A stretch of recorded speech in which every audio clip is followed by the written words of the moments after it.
여러분 안녕하세요. 기간조입니다. 기간조 공중보건학 영상입니다. 공중보건학은 국가고시 100문제 중에서 50번부터 70번까지 총 20문제의 비중이 있고요. 질병관리, 인구와 출산, 모자보건과 학교보건, 지역사회보건, 의료법규, 최신기출 4회차를 분석한 영상이고요. 중요 이론을 담았습니다. 여러분 한 번 들어서는 몰라요. 반복해서 들으면서 잊어먹지 않도록 국가고시 전까지 머릿속에 담아가세요. 좋아요 눌러주시면 더 좋은 영상 만들어 볼게요. 댓글은 사랑입니다. 귀로 듣고 고득점 합격하는 비결이 기간조에 있습니다. 좋아요 눌러주세요. 질병의 자연사 단계에서 이미 감염되었으나 증상이 나타나지 않는 시기를 물어봤어요. 감염은 되었는데 증상이 없어.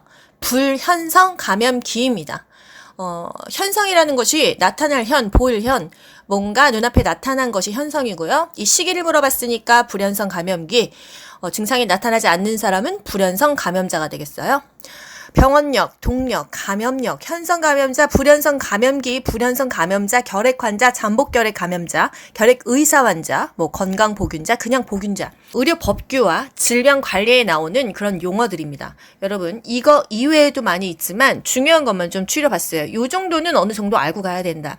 달달 외우지 않아도 어떻게 연결하는지 한번 보시죠. 병원체가 숙주에게 현성 질병을 일으키는 능력, 이렇게 보면 너무 어렵잖아요. 일단 병원력이 뭔가, 아프면 우리가 병원 가잖아요.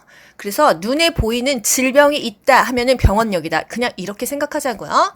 그래서 병원력은 질병을 일으키는 능력이다. 동력은 오른쪽 거 보지 말고 이 병원력, 동력, 요 글자만 한번 보면서 연결을 해보세요. 동력, 독한이에요. 심각해서 장애를 일으키는 능력이다. 감염력, 감염되는 힘이겠죠? 병원체가 숙주에 침입해서 자리 잡고 증식하는 능력이다. 병원체가 뭡니까? 지금 코로나로 치면 코로나 바이러스가 병원체예요. 숙주에 침입해서 그게 이제 내 몸에 침입해가지고 내 몸 안에서 증식하고 있어. 이게 바로 감염력이다 이거예요. 병원체가 내 몸에 들어와서 증식하면서 감염됐다. 감염력. 현성 감염자, 눈에 보이는 감염자겠죠? 임상 증상이 있는 환자다.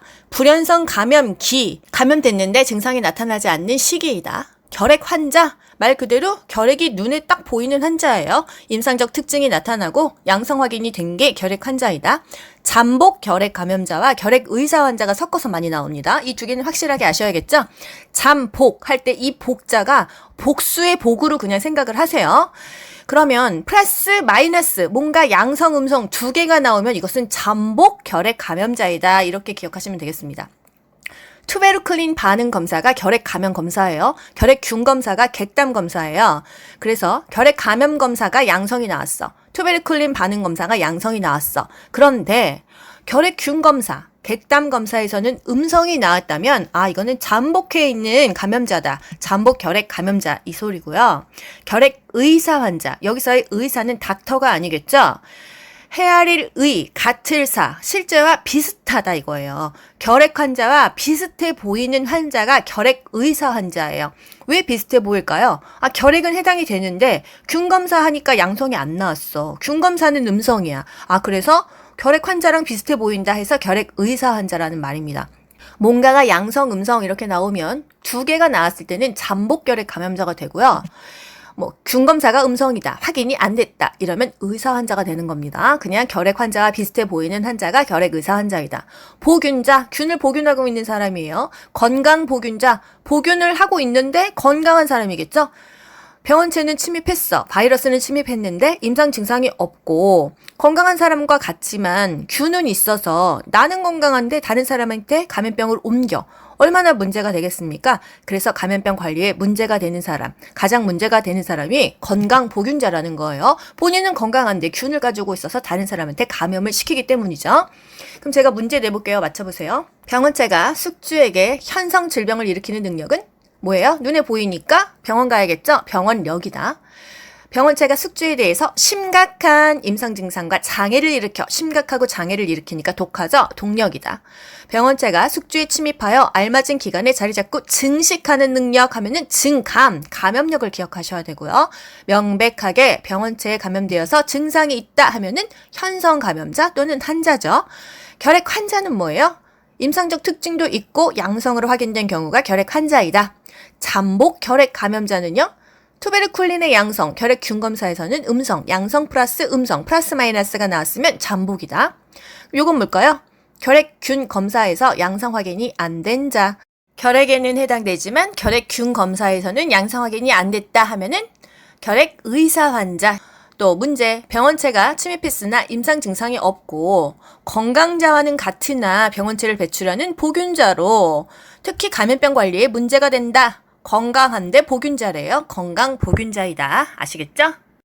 민물고기를 생식하는 경우 감염될 수 있는 기생충은 민물고기가 어디서 자랍니까? 바다예요? 강이에요? 강이죠? 그러면 간 흡충 또는 간디스토마를 찍으실 수 있어야 돼요. 그런데 민물고기 자체는요, 제2 중간숙주예요. 제1중간숙주, 제2중간숙주. 이게 뭐냐? 핑크색 네모를 보시면요, 여러분. 강에서 발생하는 것이 간디스토마 간흡충이고, 산간 지역에서 발생하는 게 페디스토마인데, 간쇠민, 폐다가, 민물고기를 먹은 쇠 우렁이를 먹었어. 그러면 간디스토마가 걸린다는 거예요. 쇠 우렁이를 먹었던 민물고기를 먹은 쇠 우렁이를 먹었건 간디스토마가 걸린다. 또 페디스토마는 폐다가 가재 먹은 다슬기를 먹었을 때도 페디스토마가 걸리고 그냥 다슬기를 먹었을 때도 페디스토마가 걸린다 이 말입니다.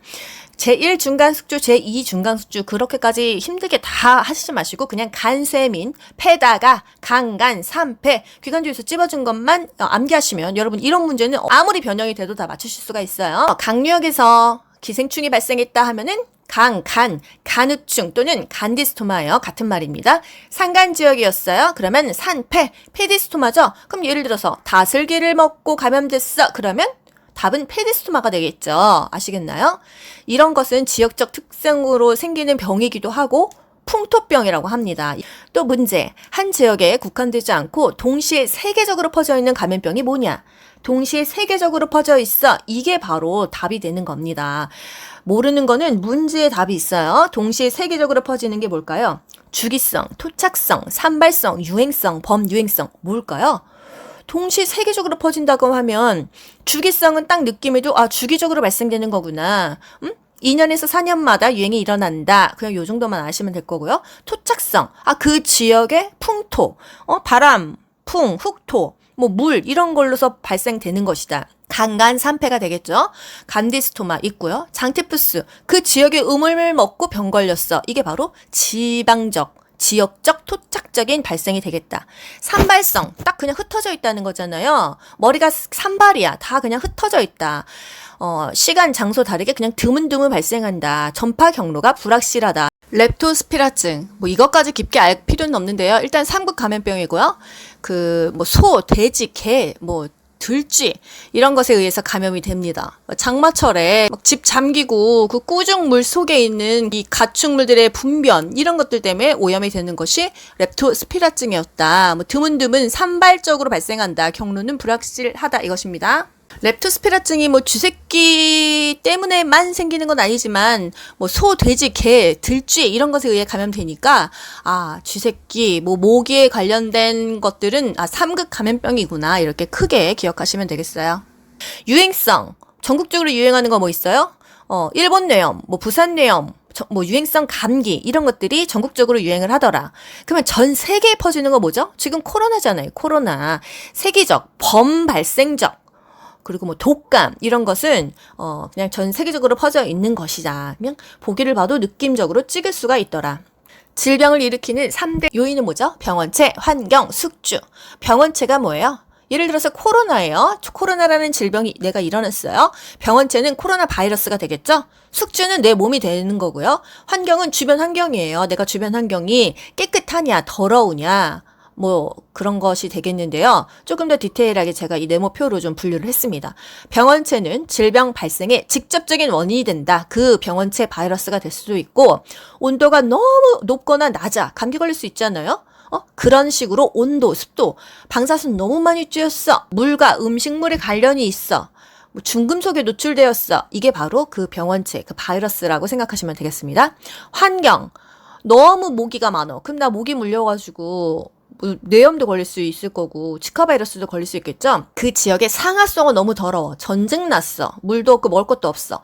직업병이 있을 수 있죠. 그리고 경제 상태, 돈이 없어서 영양이 부족할 수 있겠죠. 이런 모든 것들이 질병을 일으키는 다양한 요소가 된다. 숙주는요, 한마디로 사람이에요.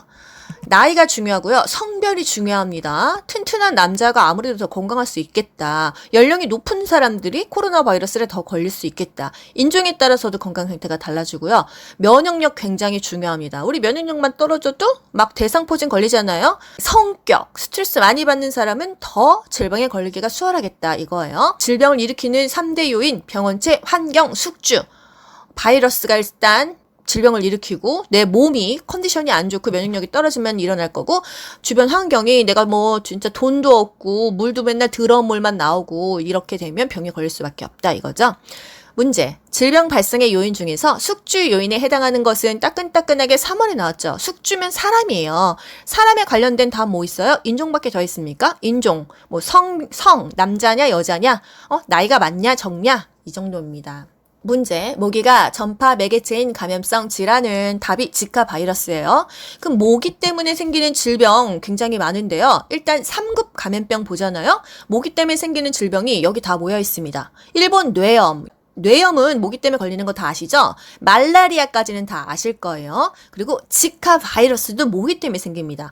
황열, 댕기열, 열자 들어가는 거, 뇌염, 말라리아, 지카 바이러스, 황열, 댕기열, 요거는 모기 때문에 생긴다. 하지만 성홍열은 아니에요, 여러분. 성홍열은 2급이었죠? 고양이 혓바닥, 딸기 혀, 그거는 성홍열은 모기 때문은 아니었어요.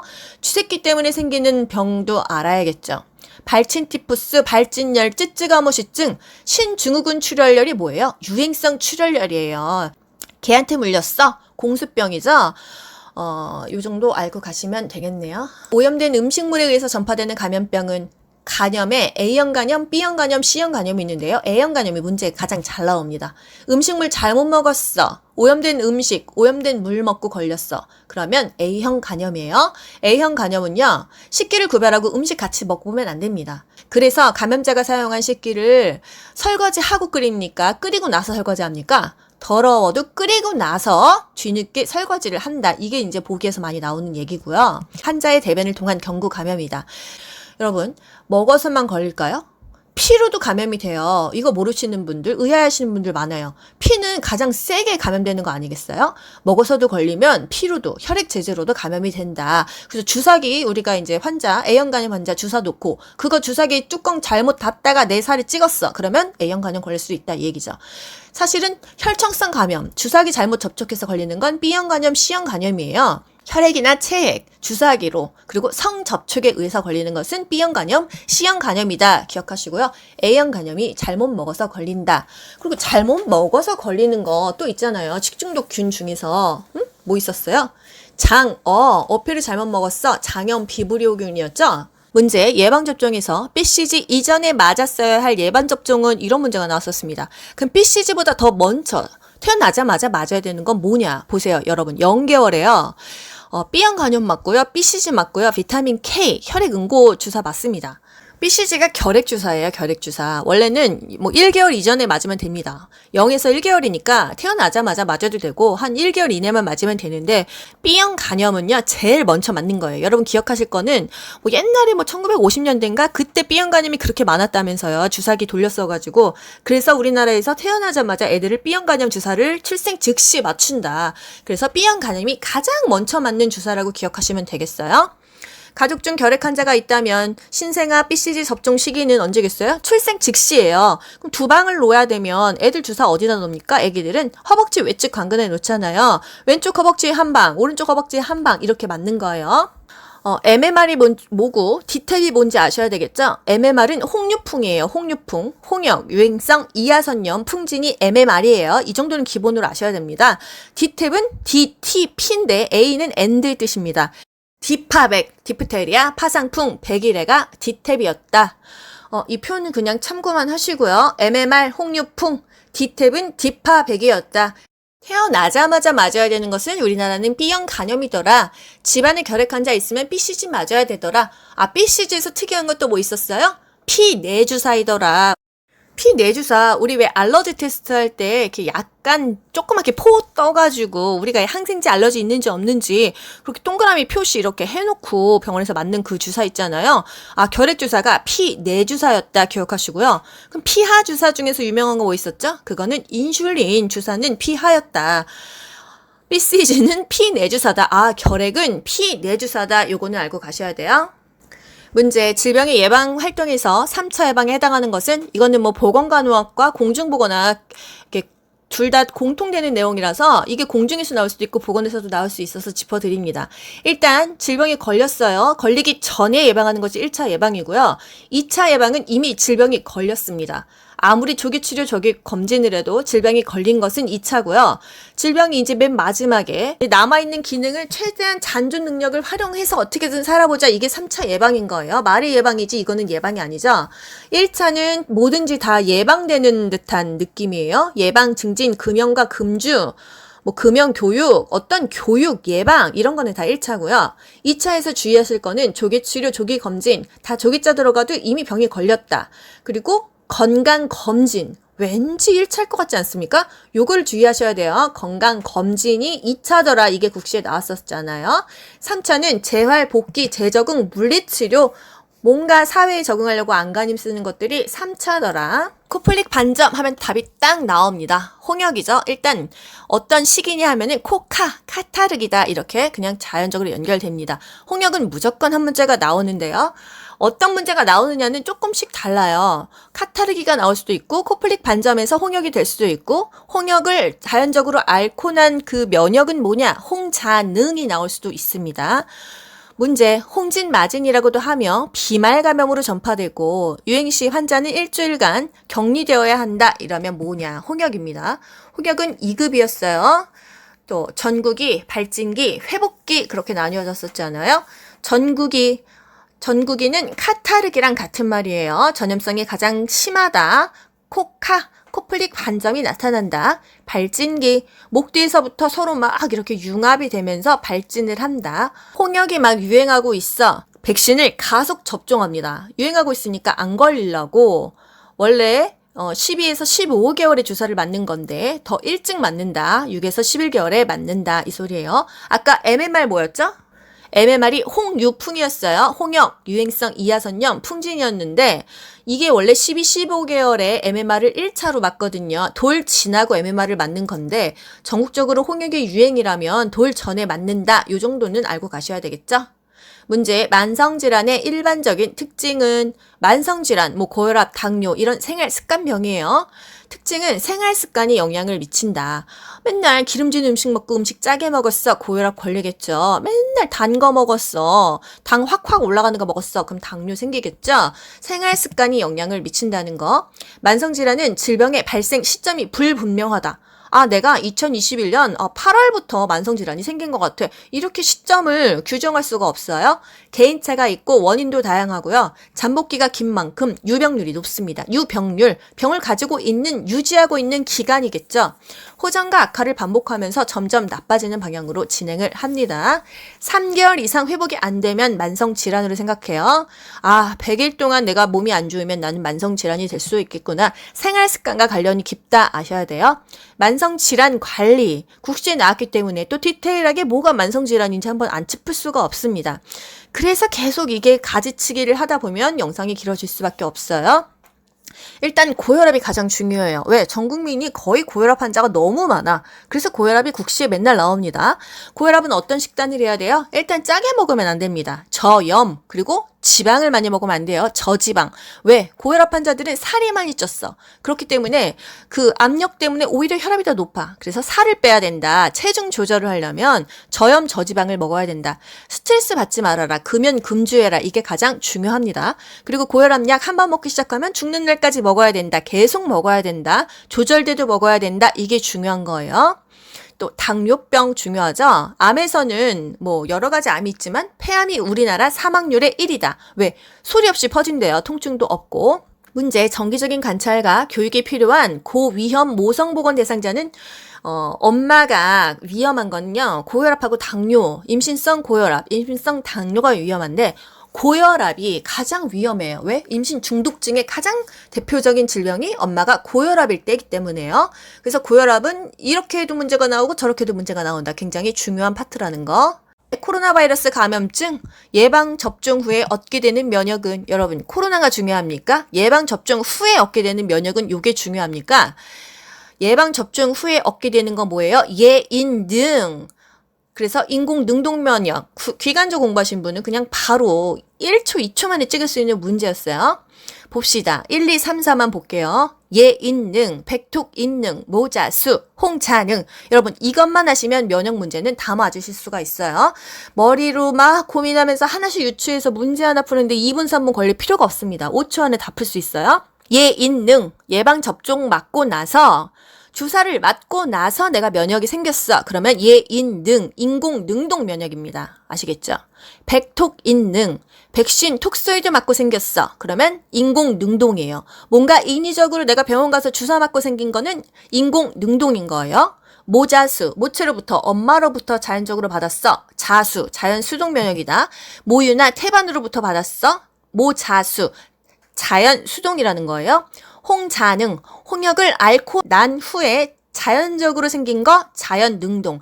홍자능, 자연 능동이라는 거예요. 그럼 예를 들어서 홍역 예방접종을 맞고 나서 생긴 면역은 그러면 답이 뭐예요? 홍자능입니까? 아니죠. 예방접종 맞고 나는 것은 예인능이니까 그거는 홍인능이 되는 거예요. 아시겠어요? 예방접종 맞은 건 무조건 인능, 인공능동이 되는 거다. 홍역을 앓고 스스로 생겼어. 그러면 홍자능, 자연 능동이 되는 거예요. 아시겠죠? 예인능, 백톡인능, 모자수, 홍차능. 문제. 백신 톡소이드 맞고 생긴 면역은 뭐예요? 백톡인능이니까 답은 인공능동이다. 모체로부터 면역을 받았다. 이건 뭐죠? 자연 수동이다. 모자수니까요. 홍역을 앓고 나서 생긴 면역은 홍자능이니까 자연 능동이 될 거고 홍역 예방접종을 맞고 나서 생긴 면역체는 인공능동이 되는 거예요. 아시겠죠, 여러분? 이 문제 진짜 틀리시면 안 돼요. 또 문제, 인구 피라미드 유형 중 별형의 특성은 별형을 물어봤지만 뭐 어느 부분을 물어볼 수 있겠죠? 요거 정리해달라는 분 계셨었는데요. 뭐보다 많고 적고 뭐 2배고 이런 거 보실 필요 없어요. 일단 아기가 많으면 피라미드형이에요. 아기랑 노인이 같으면요, 종형입니다. 또이또이예요. 노인이 많으면 항아리형이에요. 노인들은 문화센터 가서 항아리 빚는다 이렇게 그냥 암기를 하세요. 노인이 많으면 항아리형이다. 애들이 많으면 피라미드형이다. 둘이 또이또이 똑같으면 종형이다 이거예요. 돈 버는 사람이 많아. 시골에 사람 없잖아요. 다 도시로 돈 벌려고 몰렸어. 돈 버는 인구가 50% 이상이면 별형입니다. 서울에 별 따라 온 거예요. 돈 버는 인구가 50% 이하, 40%, 30%, 20%, 10% 없어요. 노인들이 많아. 이거는 시골이죠. 표주박형 농촌형입니다. 이렇게 기억하세요. 노인 인구가 많다. 그럼 뭐예요? 항아리형이죠. 애기들이 많아. 피라미드형. 노인이랑 애기들이랑 똑같아. 물론 노인 인구의 뭐 2배가 유선 인구와 같다 이거지만요. 그럼 종형이다. 돈 버는 사람이 많아. 별형이다. 돈 버는 인구가 적어. 그러면 표주박형 농촌형이다. 이렇게 기억하시면 돼요. 그래서 생산 연령 인구가 많이 유입되는 도시형이 별형이다 이 말입니다. 여러분 아시겠죠? 우리나라는 항아리형이에요. 항아리형은 노인 인구가 더 많다는 거죠. 문제, 모자보건 사업의 중요성이 왜 강조될까요? 모성과 아동의 건강은 다음 세대의 국민 건강에 영향을 미친다. 일단 엄마랑 아들이요, 전 국민의 한 70%, 50에서 70%를 차지합니다. 거의 3분의 2죠. 이 사람들이 건강하지 않으면 전 국민이 다 시름시름 앓고 있다. 그래서 다음 세대의 국민 건강에 영향을 미친다. 또 보건사업에서 모자보건이 차지하는 비중이 왜 크냐? 일단 어릴 때부터 아파. 엄마가 아파. 그러면 사망률도 높고 후유증이 평생 지속되기 때문이다. 어렸을 때 산정은 간호 안 했어. 산청관리 안 했어. 애기 기형으로 태어나면 평생 후유증이 있다. 모자보건 사업이 중요한 이유 4가지 다 아셔야 돼요. 다음 세대 인구자질에 영향을 미친다. 6월 국시에 나왔고요. 지속적인 건강관리와 질병 예방 사업에 효과가 크다. 인구의 한 50, 70%로 국민의 다수, 절반 이상을 차지한다. 또는 3분의 2를 차지한다. 다 맞습니다. 임신, 분만, 산육 시 일어날 사망을 감소시킨다. 지금 계속 국시에 나왔던 부분이에요. 노인 보건 사업이 필요한 이유로 옳은 것은 우리가 이런 걸 배웠는지는 모르겠는데 나왔습니다. 보기를 보자고요. 노인의 일상생활 수행 능력이 감소되니까 보건 사업이 필요하겠죠? 노인 인구가 감소됩니까? 증가되잖아요. 노인 진료비가 감소돼요? 더 많이 들죠. 노인 평균 수명이 감소합니까? 엄청나게 늘어나요. 그러니까 우리나라는 항아리형이에요. 노인의 만성질환 유병률은 병을 가지고 유지하고 있는 사람은 더 많아지니까 증가한다. 뭔진 몰라도 보기만 봐도 답을 알 수가 있는 문제였더라. 모자보건법상 모자보건 대상의 범위는 모자보건법상의 아기는요 그냥 출생하고 6년 미만이에요. 이게 뭐 몇 살이냐 미만이면 포함이 아니냐 그것까지는 아니고 그냥 6년이라는 말 또는 6세까지는 다 모자보건의 대상이다. 그런데 7세 8세야 그러면 모자보건 대상이 아니에요. 일단 엄마는요 아기를 낳은 사람만은 아닙니다. 임산부랑요 분만하고 6개월 이내도 다 모자보건상의 엄마고요. 가임기 여성 49세, 15에서 49세까지예요. 저도 그러면 모자보건 대상인 거예요. 그리고 출생 후 6년 미만이었죠? 영유아가 원래는 0에서 1세고 유아가 1에서 3세인데 모자보건상은 그냥 뭐 한 6세까지는 다 맞다. 미수가 선천성 이상아. 이제 문제가 있는 아기들도 다 포함이 된다 이겁니다. 모자보건법상 모자보건사업 대상자 정의로 옳은 것은 뭐 여러 가지가 나왔었는데 신생아가 뭐예요? 태어난 지 한 달 이내의 아기죠? 출생 후 28일 이내의 영유아가 신생아다. 모자보건 사업의 주요 평가 지표는 영아 사망률 엄청 중요합니다. 국시에 맨날 나와요. 연간 태어난 출생한 1000명 중에서 1세 미만의 사망한 영아 수의 비율이에요. 한마디로 태어난 애들이 1000명만 추려가지고요. 1000명 중에 0에서 1세, 1년 이내에 죽은 애기들의 비율을 만든 게 영아 사망률이에요. 이 영아 사망률이 높다는 것은 그 나라의 보건 수준이 영 아니다라는 뜻이잖아요. 태어나자마자 죽고 거의 문제가 많은 거니까요. 그래서 영아 사망률을 그 나라의 보건 사업의 중요한 평가 지표로 삼는다. 맨날 나오는 게 영아 사망률이더라.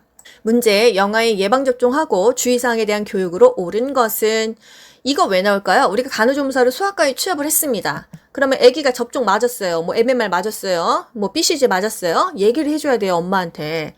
어머니 접종 후 귀가하셔서요. 3시간 이상 아기를 주의 깊게 관찰을 하셔야 돼요. 뭐 이렇게 말을 합니다. 보통은 한 30분 정도 있다가 가라고 해요. 금방 아나필락틱 쇼크 올 수도 있거든요. 숨 못 쉬고 얼굴 부을 수도 있거든요. 문제, 예방접종 전의 주의사항은 일단 접종 전날 목욕시키고요. 건강 상태가 컨디션이 좋은 날 당일 오전에 접종합니다. 왜?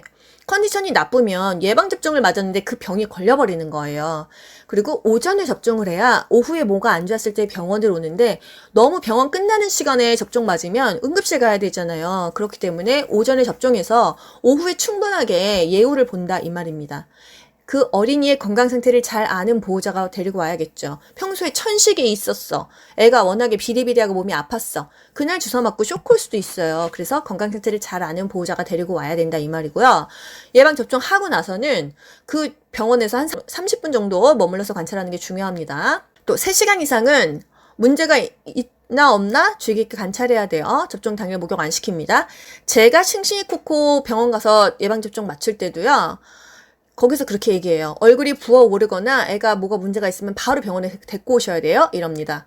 그리고 오늘 하루 주의 깊게 관찰하셔야 돼요. 컨디션 어떤지 보셔야 돼요. 오늘 목욕시키지 마세요. 이런 얘기 합니다. 사람이나 동물이나 똑같아요. 당일날 목욕 안 시킨다. 오전에 접종한다. 한 3시간은 주의 깊게 봐라. 병원에 차라리 한 30분 있다 가는 게 편하다. 이 말이에요. 문제, 임신, 합병증을 예방하고 조기에 발견해서 관리함으로써 모성 사망률을 줄일 수 있어서 가능한 한 빨리 시작하는 게 뭐가 좋냐? 산전 관리를 해야 된다. 산전 관리? 임신하고 바로부터 병원 가서 관리하면 좋겠지만 늦어도 임신 20주 그때부터는 해야 된다. 임신한 5개월부터는 무조건 산전 관리 병원 다녀야 된다. 분만 예정일 어떻게 계산합니까, 여러분? 마지막 생리 시작일에다가요, 월에다가 9 더하고 1에다가 7 더합니다. 뭐, 빼기 3 이런 거 하지 마세요. 둘 다 더하는데 9 더하고 7 더한다. 이렇게 기억하세요. 산전관리, 요거 이제 국시에 나오잖아요. 처음에는 한 달에 한 번씩 가요. 4주마다 한 번 가는 거예요. 그러다가 8개월, 9개월 되면은 한 달에 2번 갑니다. 2주마다 간다. 요게 9월 국시에 나왔던 거고요. 막달은요, 매주 갑니다. 막달 한 달은요, 언제 나올지 모르니까 체크하는 거예요. 일주일에 한 번씩. 문제, 다음에서 설명하는 정신 재활 프로그램은, 정신 재활 프로그램. 이거는 지역사회 보건 약간 뒷부분에 있어요. 구석탱이. 그래서 학원에서도 사실요. 진도를 좀 빨리 못 뺀 경우는 막 스피디하게 나가기도 했고, 선생님들도 이 부분을 디테일하게 집어주시지 않으셨는데, 국가고시에는 간간히 꼭 나오더라고요.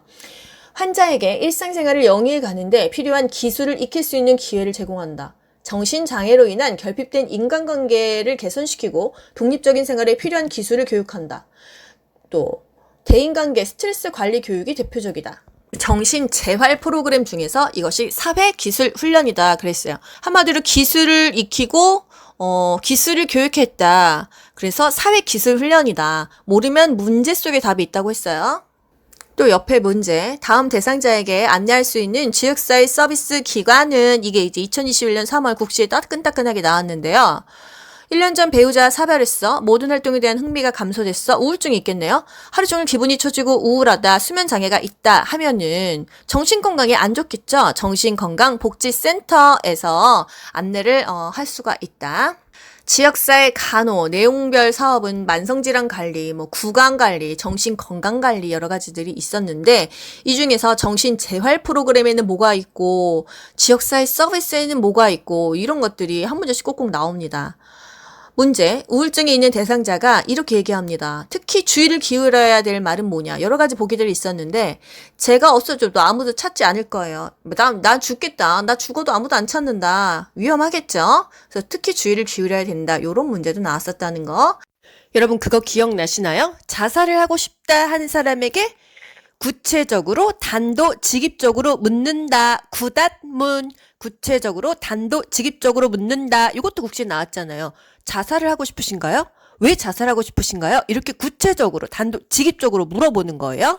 이런 문제를 맞추기 위해서는 뭐를 공부해야 될까? 한 페이지로 정리를 했습니다.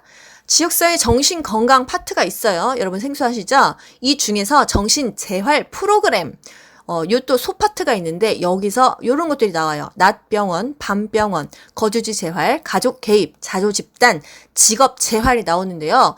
여기서 지금 하나씩 계속 섞어서 나오기 때문에 요거를 공부를 하시긴 하셔야 돼요. 낮병원, 낮에 이제 가는 건데요. 입원도 아니고 외래도 아니에요. 중간이에요. 그냥 가서 있다가 저녁엔 집에 오는 거예요. 출퇴근 시기이기 때문에 주간 재활 입원 치료다. 출퇴근 형식이다. 밤병원 이거는 말 그대로 밤에 가는 거잖아요. 낮에는 학교 다녀. 낮에는 직장 다니는데 밤에 와서 치료도 하고 숙식을 제공합니다. 직장 생활은 바람직해. 학교는 바람직해. 근데 집에 가면 엄마, 아빠 맨날 알코올 중독에 싸워. 그랬을 때 가정 환경에 유해한 그 영향을 주는 환자 같은 경우는 밤병원에 혜택을 볼 수가 있다. 거주지 재활, 말 그대로 거주지에서 재활한다 이거잖아요. 이거는 우리나라에서 아직 막 시작되는 단계라고 해요. 환자가 사회로 정착하는데 거주지가 얼마나 중요합니까? 이 거주지 공간이 없어가지고, 물론 가족이 있으면 어떻게 하겠지만 가족 없는 사람도 있잖아요. 그런 거주 공간을 마련해주는 재활 사업이 거주지 재활이다. 이게 다 정신재활 프로그램이라는 거예요. 또 가족 개입. 말 그대로 가족이 개입한다. 보살핌을 지속적으로 제공한다. 자조 집단, 퇴원하고 환자들이 서로 모여가지고 자기들끼리 고통과 경험을 공유하고 협동한다. 자조 집단이다. 또 정신재활의 꽃은 직업재활이다. 결국은 본인이 알아서 재활해서 살려면 돈을 벌어야 된단 말이에요. 그래서 재활의 꽃이 직업재활이다 이거예요. 뭐의 꽃이야? 그럼 중요하겠지. 이게 시험 문제 나올 수 있겠지. 그래서 아까 직업재활 문제 뭐 나왔어요? 사회기술훈련이 나왔었잖아요. 정신장애가 있는 사람들이 직업을 왜 못 가질까요? 일단 사회적으로 편견이 있습니다. 정신병원 경력이 있다 하면 무섭잖아요. 그래서 편의조치도 또 취해지지 않고 체계적인 재활 프로그램이 없어서 사회복귀가 어렵더라. 정신재활은 결국 이렇게 사람답게 살아서 사회생활하면서 스스로 내 밥벌이는 해서 먹고 살게끔 직업재활이 정신재활의 꽃이더라. 6개월 전에 큰 화재로 가족을 잃은 사람이 다음 같은 증상으로 일상생활에 심각한 문제가 있다면 이건 뭐냐? 일상생활에 심각한 문제가 발생하는 정신장애는 외상후 스트레스 장애, PTSD예요. 이거 간호조무사 아니어도요. 진짜 슬기로운 의사생활에도 나오고요. 웬만한 의학 드라마에서 다 나옵니다. 고통스러운 당시 상황이 반복해서 떠오르고 그것에 대해서 말하기도 싫고 죄책감을 느끼고 깜짝깜짝 놀래고 불면증이 있다. 외상후 스트레스 장애, 생명을 위협할 정도의 극심한 스트레스를 경험하고 나서 발생하는 심리적인 반응이다. 뭐 어릴 때부터 신체적으로 학대당했어, 성폭행 당했어, 같이 차 타고 가다가 나 빼고 가족들이 다 죽었어, 이런 여러 가지 후유증이 되겠죠. 회복기 4단계가 있어요. 이 외상후 스트레스를 어떻게 회복해야 되냐, 요거는 국가고시에 나온 적은 없지만 모의고사 문제에 나옵니다. 객관적으로 바로 잡아줘야 해요. 감정에 대해서 잡아주는 게 아니라 객관적으로 바로 잡아주고요. 대상자를 이해하지만 비논리적인 사고를 하고 있다면 교정해줘야 돼요. 사실 논리적인 사고는 아니잖아요. 감정적으로 고통받고 있는 거니까 비논리적인 사고를 교정해준다. 자꾸 나는 차만 타면 죽을 거예요. 그러면 그거는 비논리적인 사고니까 그렇지 않습니다. 그건 그때의 기억일 뿐이에요. 이렇게 교정을 해주겠죠. 벗어날 수 있습니다. 이렇게 인지시켜주는 거예요. 2020년 6월에 헬이라는 게 나왔어요. 그래서 학생들이 우리 이런 거 배웠냐 이렇게 얘기를 했었습니다. 제가 이때 시험 본 사람이에요. 근데 헬이는요, 드라마에서도 몇 번 다뤘어요. 뭐 인격장애, 다중인격 이런 거 있었잖아요. 그래서 그냥 찍어서 맞췄었습니다. 정신건강 그 문제관리, 기분장애 파트 그 안에 있었는데요. 정체감이 뭐 문제가 있다, 이런 문제가 국가고시에 나왔기 때문에 또 범불안 장애도 나올 수 있다 이거예요. 범불안 장애는 6개월 이상 지속적으로 만성적으로 비현실적인데 걱정하고 불안을 호소해. 그러면 범불안 장애다. 코로나가 터지고 나서 나는 이제 앞으로 어떻게 살지 너무 불안해. 6개월 이상 계속 불안하다면 우리도 범불안 장애일 수 있겠죠. 노년 부양비, 총 부양비. 국시에는 총 부양비 공식을 물어봤습니다. 여러분, 이 공식을 물어보면요, 그게 분자로 들어가야 돼요. 총 부양비는요, 돈 버는 사람이 돈 안 버는 사람을 부양하는 게 총 부양비예요. 돈 버는 사람, 경제 활동 인구가 누구죠? 15세에서 64세까지예요. 65세부터는 노인이잖아요. 정년퇴임하잖아요. 15에서 64세 인구가 분모로 들어가고요. 총 부양비. 부양을 해야 되는 사람, 돈 안 버는 사람을 분자에 넣습니다. 일단 아기들과 노인이죠. 0에서 14세 인구와 65세 이상 인구를 더해줘요. 여기서 곱하기 100을 하면은 공식이 되는 거예요. 그럼 노년 부양비 공식은요, 노년이 분자로 위로 올라가요. 그러면 돈 버는 사람이 노인을 부양하는 게 노년 부양비예요. 돈 버는 인구 밑에 넣고 65세 이상 노인들 분자에 넣고 곱하기 100 하면 노년 부양비예요. 그래서 뭐 물어보는 거를 다 분자로 집어넣으면 됩니다. 아시겠죠? 현재 우리나라 노인 인구 특성은 어떻습니까? 노년 부양비가 증가해요. 분자가 증가할수록 값이 커지죠. 만약에 2분의 10이야. 그러면 답이 5죠. 근데 2분의 20이야. 답이 10이죠. 분자가 커질수록 그 값은 커지기 때문에 우리나라의 인구 변화는 노령화 지수도 높고 노년 부양비 비중도 증가한다. 우리나라 항아리형이었잖아요. 노인이 많다. 노령화 사회일수록 총 부양비가 높겠죠. 총 부양비가 높을수록 경제 발전이 어렵겠죠. 돈 버는 사람은 조금 있는데 노인들 돈 쓰는 사람만 많아지고 애기들한테 돈 많이 들어가니까요. 우리나라 노인 인구는 치매 유병률이 당연히 증가한다. 유병률, 병을 보유하고 있는 비율이다. 우리나라가 노인 부양비가 높고요. 노인이 많은 나라가 당연히 노인 부양비가 높겠죠. 왜? 분자가 값이 클수록 값이 커지는데 그 노인이 분자로 들어가니까요. 우리나라 인구는 노령화 지수가 올라가고 노인 인구의 치매 유병률이 증가한다. 요 정도 알고 가시면 되겠습니다. 장기 요양급여의 내용. 이거 너무 중요한 페이지예요. 여기서는 무조건 그냥 한 문제가 나옵니다. 재가급여, 재가 있을 채 집가. 집에 있으면서 급여를 서비스란 말로 대체하시면 됩니다. 집에서 받는 서비스가 재가급여예요. 시설급여는요, 시설 가서 받는 거예요.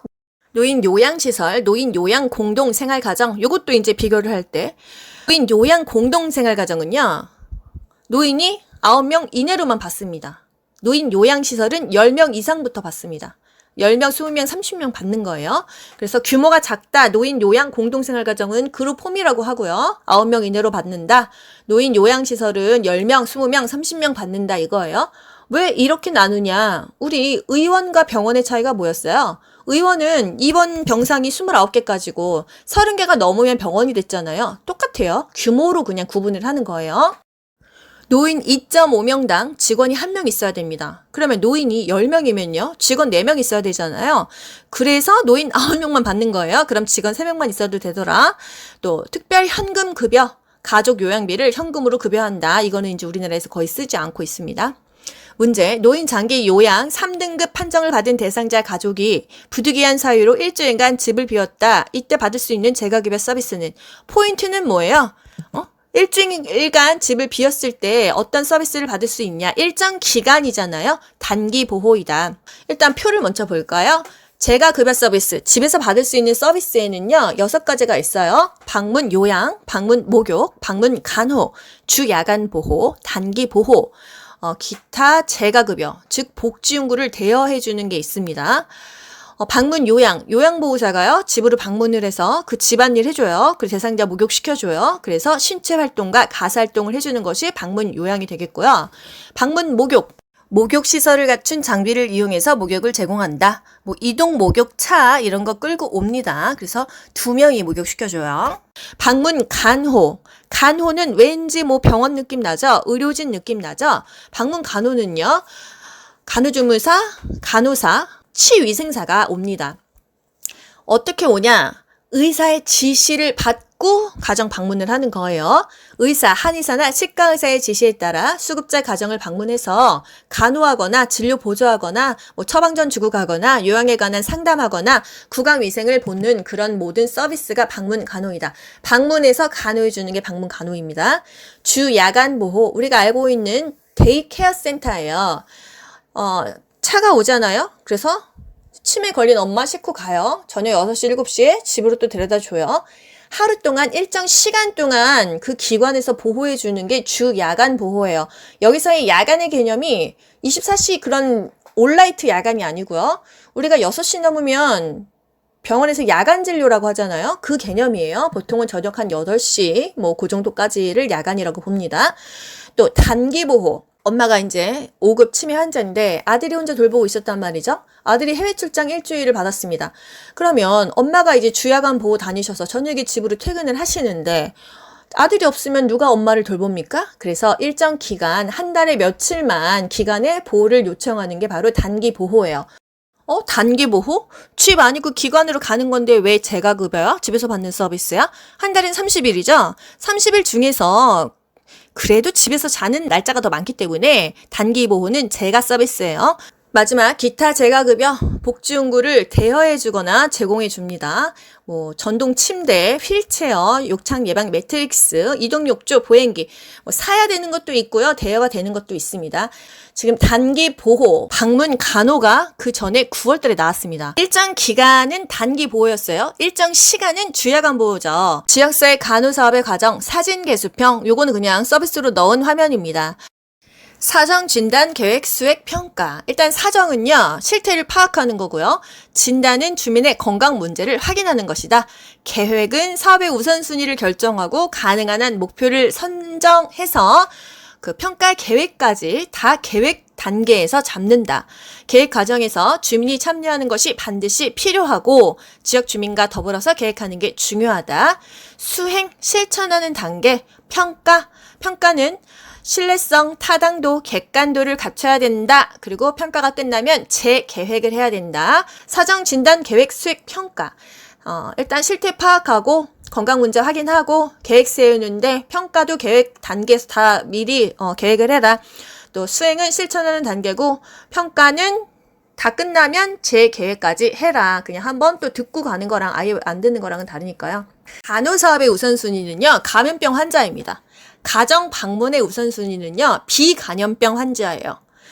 일단 간호사업은 빨리 고쳐야 되는 느낌이 있잖아요. 빨리 간호해줘야 된다. 이미 병이 걸렸다. 그래서 감염병 걸린 사람이 1순위다.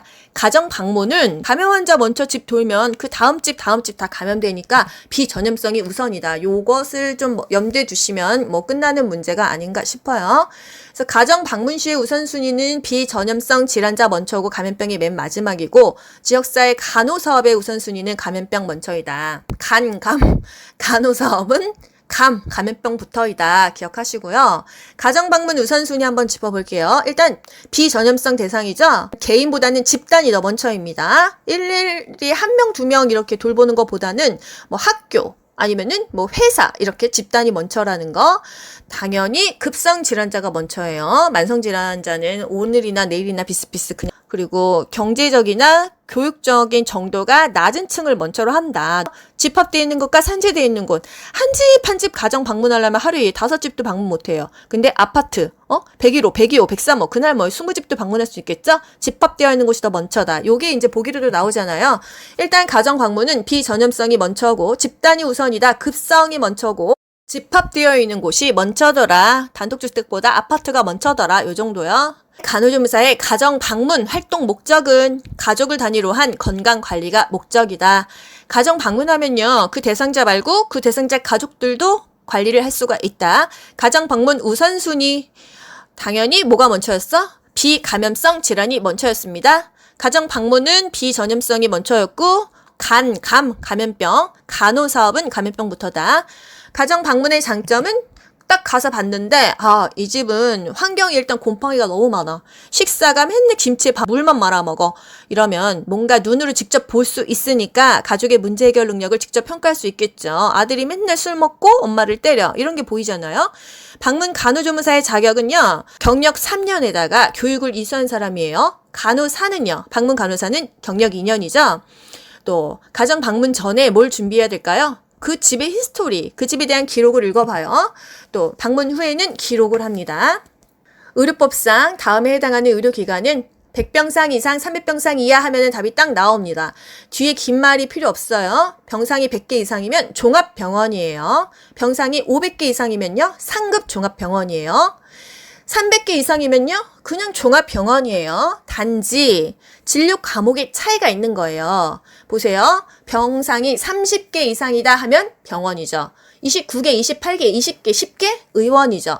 100개, 200개, 300개, 400개, 499개까지 종합병원입니다. 단 병상이 300개 이하면요, 진료 과목이 7개만 있어도 되고 300병상이 넘어갔을 때는 진료 과목이 9개가 있어야 된다 이 말이고요. 상급 종합병원은 병상이 500개 이상, 진료 과목이 20개 이상이 돼야 되고 전문의가 있어야 된다 요거예요. 외워야 될 거는 종합병원은 100개, 200개, 300개, 400개, 499개까지가 다 종합병원이다. 500개부터는 상급 종합병원이다 이겁니다. 의료법에서 정해야 하는 의료인은요, 의사와 조산사, 간호사예요. 이 의사에는 그냥 의사, 치과 의사, 한 의사가 포함된다는 거예요. 의사와 조산사, 간호사가 의료인이구나. 간호조무사는 의료보조인이지 의료인은 아니구나. 아쉽네요. 또 영유아 구강 보건 계획은 매년 한다. 영유아는 매년 합니다. 보통 계획은 다 5년마다예요. 간호간병 통합 서비스, 간호도 하고 간병도 해줘요, 병원에서. 지금 웬만한 그 병원급은 다 간호간병 통합 서비스입니다. 의료 자원이 기술 자원이다. 정신건강 증진 및 정신질환자 복지 서비스 지원에 관한 법률, 이거 그냥 정신법 이렇게 하면 되겠죠. 부양 의무자로서 정신질환자의 보호 의무자가 될 수 있는 사람은 물어봤어요. 우리는 될 수 없는 사람을 외웠었잖아요. 될 수 없는 사람이 아닌 사람이 의무자가 될 수 있겠죠. 보호 의무자가 될 수 없는 사람, 정신적으로 문제 있는 사람의 보호자가 될 수 없는 사람은 누구예요? 피성년 후견인, 피한정 후견인. 또 파산 선고받고 복권 안 된 사람, 파산 선고받고 돈 없는 거죠. 회복이 안 된 사람은 안 돼요. 또 이 해당 정신질환자가 A라고 해보자고요. A를 상대로 소송 중인 사람, 소송이 계획 중인 사람, 이 사람의 배우자, 이 사람 보호 의무자 되면은 이용해 먹겠죠. 안 됩니다. 미성년자, 자기 앞가림도 못해요. 행방불명자, 어디 있는지도 모르는데 무슨 누구의 보호 의무자가 되겠어요?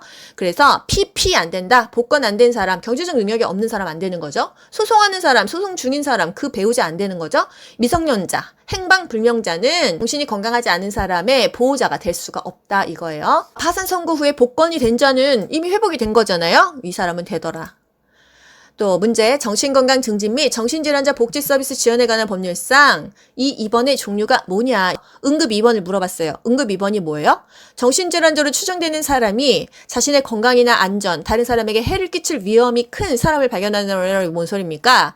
한마디로 조현병 환자가요, 길거리에서 막 칼부림하고 있어요. 이거 누구의 동의를 언제 받아가지고선 입원시킵니까? 시간적인 여유가 없잖아요. 상황이 너무 매우 급박하잖아요. 그냥 다른 사람에게 해를 끼칠 위험이 너무 크잖아요. 이랬을 때는 이 사람을 어떻게 입원시켜요? 의사 불러요. 경찰관 불러요. 그래서 동의 받습니다. 얘는 빨리 응급 입원시켜야겠다 해서 정신의료기관이 뭐예요? 정신병원이잖아요. 여기에 응급 입원을 시킵니다. 정신의료기관의 장이 뭡니까? 정신병원 원장이죠. 정신병원장. 그 사람이 3일 동안은 얘를 응급 입원시킬 수 있다는 거예요. 이 조현병 환자를. 그리고 나서 이후에 보호자를 부르던 어떤 절차가 진행되겠죠. 일단 위험한 사람이야. 다른 사람이 죽을 수도 있고 해를 끼칠 수도 있어. 응급 입원시킨다. 단 의사와 경찰 간의 동의가 있어야 되고 정신병원장이 3일 동안 입원시킬 수가 있다. 여기서 우리가 알아야 될 거. 자의 입원. 정신질환자가요. 저 스스로 입원하겠어요. 자신의 의지로 입원을 했습니다. 너무 기특하잖아요? 그러면 이 사람이 전 퇴원하고 싶은데요. 그러면 지체 없이 퇴원시켜야 됩니다. 그리고 2개월마다 퇴원하실 거예요? 퇴원 의사를 물어봐야 된다는 거예요. 그만큼 자의 입원, 자신의 의지로 입원한 사람에게는 혜택을 주더라. 보통 우리가 학원에서도 중요하다고 배운 게 응급 입원입니다. 뭐 조현병 환자야. 근데 길거리에서 칼 들고 휘둘러.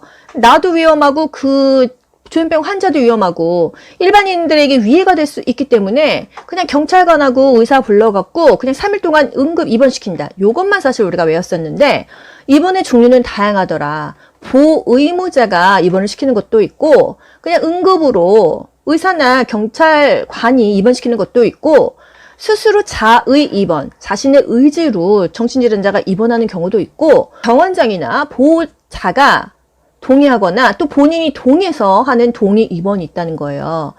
그리고 요것만 있는 게 아니라 무슨 뭐 시장군수구청장의 또 동의에 의한 입원도 있습니다. 근데 이거를 우리가 다 알고 가면요. 여러분 너무 어려워요. 그렇기 때문에 보호의무자에 의한 입원이 나왔어? 이번에는 응급 입원도 있었지? 자의 입원하면은 뭐 퇴원하겠어요. 그럼 즉시 퇴원시킨다. 그리고 2개월마다 퇴원 의사를 물어본다. 요 정도는 알고 가셔야 된다는 거예요. 결핵 예방법상 결핵 환자의 진단을 보고받은 의료기관의장은 누구에게 신고해야 되는가? 뭔 소리예요? 우리가 병원 갔어요. 근데 우리가 결핵이야. 그럼 그 병원장이 누구한테 신고해요? 보건소장 또는 질병관리청장에게 신고하잖아요. 그 보기에서 답이 관할 보건소장이니까 관할 보건소장이에요. 근데 결핵하면은 중요한 게 뭐가 있었습니까? 보통 다른 감염병은요, 환자를 먼저 격리하는 게 먼저인데, 결핵만 예외적으로 신고한 다음에, 그 다음에 격리를 해요. 어디다 신고해요? 관할 보건소장한테 신고를 합니다. 물론, 보건소장 또는 청장이지만, 거의 다 보건소장하게 하겠죠. 청장까지 하기는 사실 쉽지는 않다는 거. 그리고 또 벌칙이 많이 나오죠? 그 결핵, 입원 명령 어겼어. 벌금 1일이고요. 또 결핵 업무 종사했어. 그래서 사람들을 옮기고 다녀. 그것도 역시 1일이라는 거. 그리고 입원을 명령할 수 있는 사람이 누구예요? 시도지사 또는 시장군수구청장이었죠. 그것까지 다 확장해서 아셔야 돼요. 구강보건법상 구강 건강 실태는 몇 년마다 조사하는가? 제가 요거 좀 특이하다고 3년마다 한다 해서 구실삼 이렇게 외우라고 말씀드렸어요. 거의 다 5년인데 구강 실태조사는 구실삼이다. 그래서 이거 많이 맞으셨죠? 보통 5년마다 계획을 수립하는데요. 감염병 기본계획 5년, 정신질환 기본계획 5년, 정신질환자 실태조사도 5년이에요. 결핵관리 종합계획도 5년, 구강 기본계획도 5년. 여기서 3년인 거 유일하게 구강 실태조사, 구실삼. 왜? 구강은 좀 중요하니까 5년마다 하지 말고 3년마다 해라. 그래서 구실삼 요게 나왔다는 거. 원인을 규명해야 된다. 이게 역학조사라는 거예요. 우리 감염병 파트에서 역학조사를 배운 적이 있어요. 어디서 배웠냐? 의료법규 공중보건학 작정하고 추렸다 영상에서 감염병 환자 발생 시 역학조사의 목적은 원인을 규명하는 것이다. 이것에 관련된 역 문제죠. 원인을 규명한다. 왜 하냐? 역학조사하려고 한다. 이거예요. 5년 이하의 징역 또는 5천만 원 이하의 벌금에 해당되는 거. 그중에서 혈액관리법.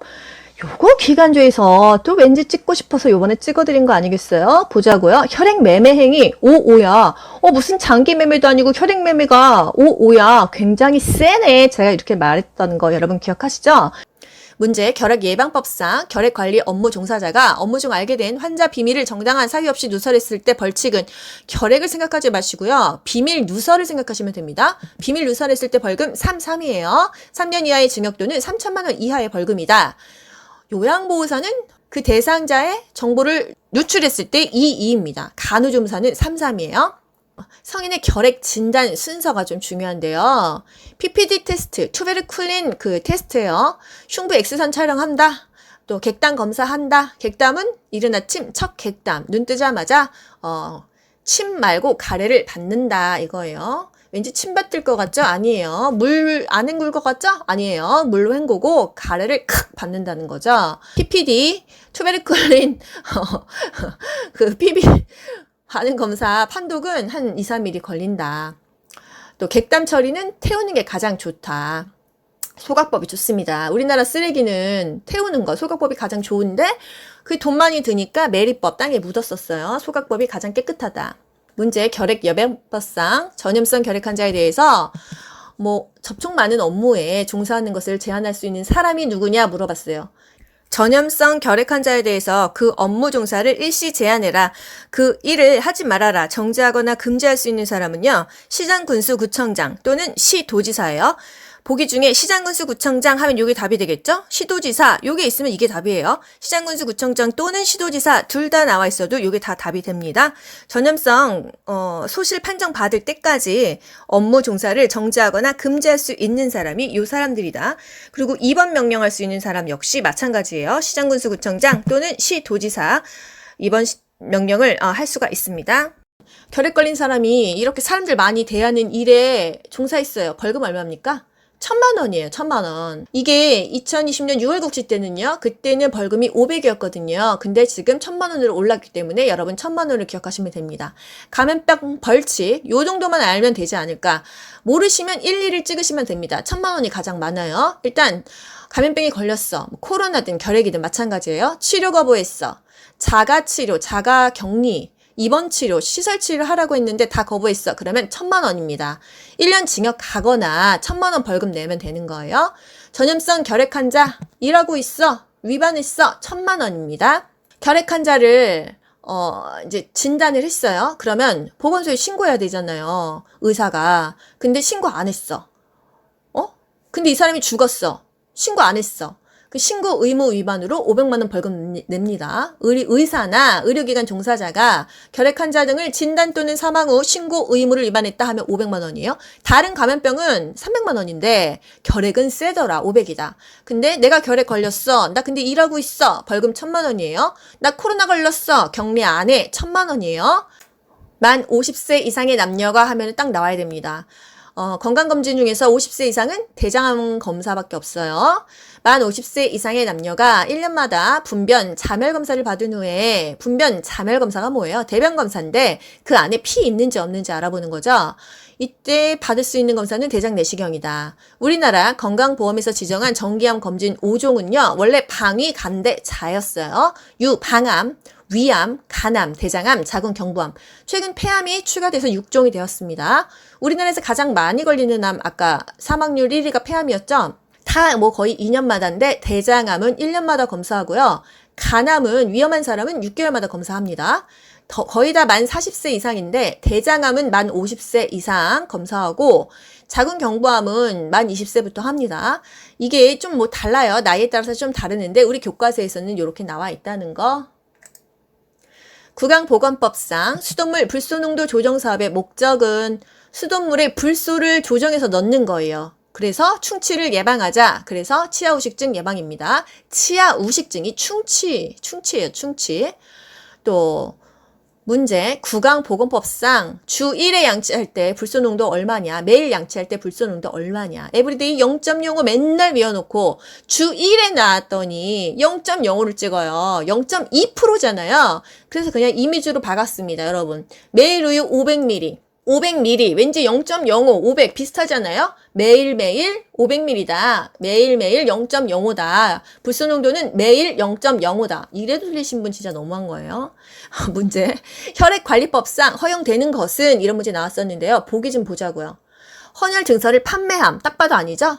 헌혈 증서를 구입함. 돈 주고 사는 거 안 되죠? 헌혈 증서 타인에게 기부함. 이건 기부하는 건 되잖아요.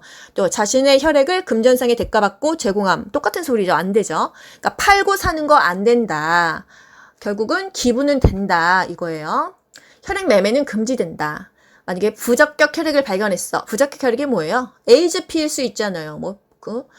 그러면 보건복지부령으로 정하는 바에 따라서 폐기 처분을 하고 보고는 보건복지부 장관에게 하는데 폐기 처분 안 하는 경우는 언제예요? 그거 예방접종 원료를 사용할 때 그때는 폐기 처분 안 한다. 부적격 혈액을 발견했어. 즉시 겉면에 부적격한 이유 에이즈 이런 거 쓰는 거예요. 부적격 혈액은 분리를 해야겠죠. 적격 혈액과 그리고 잠금 장치가 된 별도의 격리 공간에 보관합니다. 이거 괜히 보관 잘못했다가 적격 혈액으로 누군가에게 수혈받아서 에이즈 걸리는 경우 있었잖아요. 부적격 혈액은 어떻게 범위를 규정하냐? 요 기준입니다. A, B, C, TB, ALT. A, 에이즈. B, B형 간염. C, C형 간염. T, 인체 T림프 영양성 바이러스 검사. V, VDRL 매독 검사죠. ALT, 간 기능 검사예요. 이런 검사를 했을 때 에이즈 나왔어. B형 간염, C형 간염 양성 나왔어. 아, 그러면 이 피는 부적합하다 이거고요.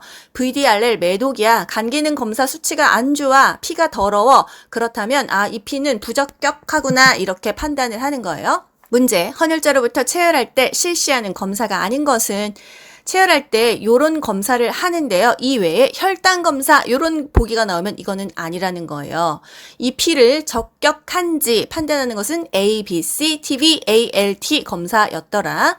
부적격 혈액의 범위랑 혈액 및 혈액 제지 한번 볼게요.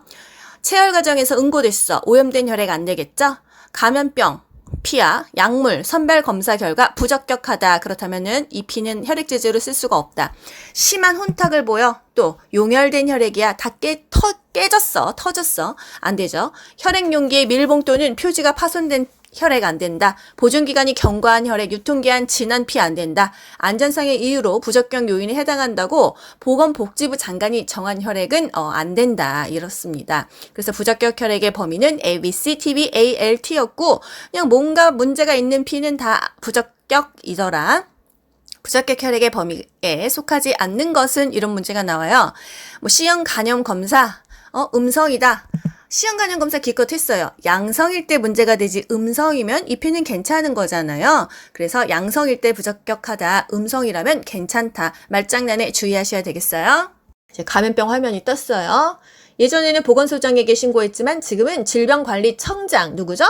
정은경 청장 또는 보건소장에게 신고한다. 보건소장에게 신고하겠죠. 뭐 청장까지 어떻게 뭐 연결되겠습니까? 아무튼 그렇다. 1급, 2급, 3급, 4급 감염병이 있다. 1급 즉시 신고해야 돼요. 그리고 2급, 3급은 24시간 하루의 시간을 줍니다. 4급은 일주일 줍니다. 여기서 중요한 건 뭐 있어요? 요 내용을 얘기하고 요게 몇 급 감염병이냐 요것도 나오고요. 그래서 전파 가능성 격리가 필요하다. 요 감염병은 성홍열 뭐 이런 식으로 이제 감염병의 이름까지 암기하는 그런 문제가 조금 연결해서 나옵니다. 하나 정도는 나와요. 1급 감염병, 생물 테러 감염병, 치명률, 음압 격리가 필요해. 뭐 코로나죠, 코로나. 높은 수준의 격리. 갑작스러운 국내 유입 유행 예견으로 긴급하다 하면 1급입니다. 즉시 신고해야 돼요. 2급은요? 하루 시간을 줘요. 전파 가능성, 격리가 필요하다 2급이죠. 3급, 계속 감시할 필요가 있는 감염병이에요. 갑작스러운 국내 유입 예견으로 긴급하다. 이 부분은 1급하고 똑같은 얘기지만요. 계속 감시하면은 3급이 나와야 됩니다. 3급, CCTV 계속 나를 감시하고 있잖아요. ABC 1, 2, 3. 3급 느낌 오시죠? 계속 감시라는 말이 오면 3급이고요. 또 전파 가능성 하면은 전 2급이에요. 여러분 포인트를 따세요. 계속 감시 하면 CCTV 느낌 ABC 1, 2, 3, 3급이다. 전파 가능성 전 2급이다. 또 4급은요. 뭐 표본 감시 샘플 떠서 유행 여부를 조사한다 이건데요.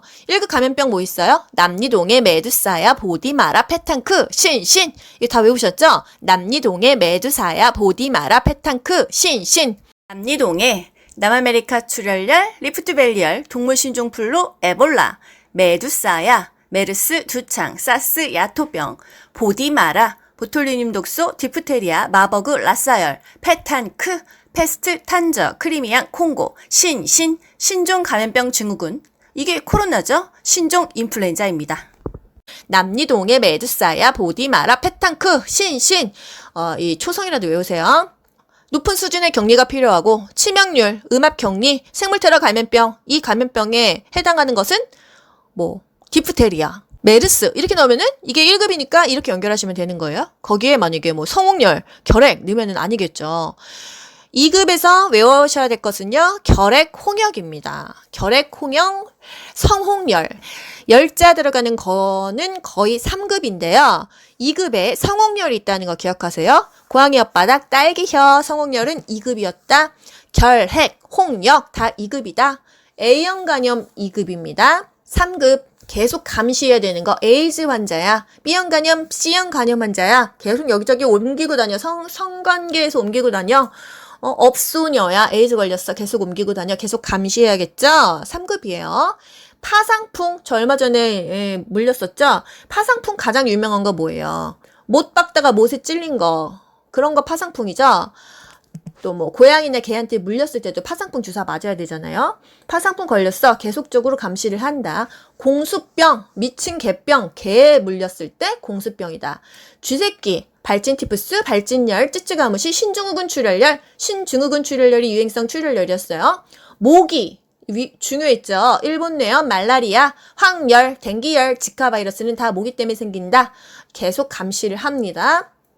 4급은요, 병원에 가서 입원해 있는 동안 걸리는 그런 병들, 병원 감염증이 많더라. 그리고 성병, 매독도 성병이죠? 그리고 독감이 좀 특이하지 않습니까? 독감, 인플루엔자가 표본 감시 한 일주일은 지켜본다. 성병, 기생충류, 병원에 감염되는 거는 4급이다. 일일이 외우지 말고 4급은 그냥 몽땅 들여서 나머지 모르는 거 다 4급이다. 3급은 에이즈, B형 간염, C형 간염 있다. 그리고 쥐새끼, 모기에 관련된 게 다 3급이더라. 2급은 결핵, 홍역, 성홍열이다. 1급은 남니동의 메두사야, 보디마라, 페탄크, 신이더라. 마지막 화면입니다. 감염병의 예방 및 관리에 관한 법률상 다음 특징을 가진 감염병은 뭐냐? 치명률 나왔죠. 1급이죠. 집단 발생, 유행 즉시, 격리가 필요하다.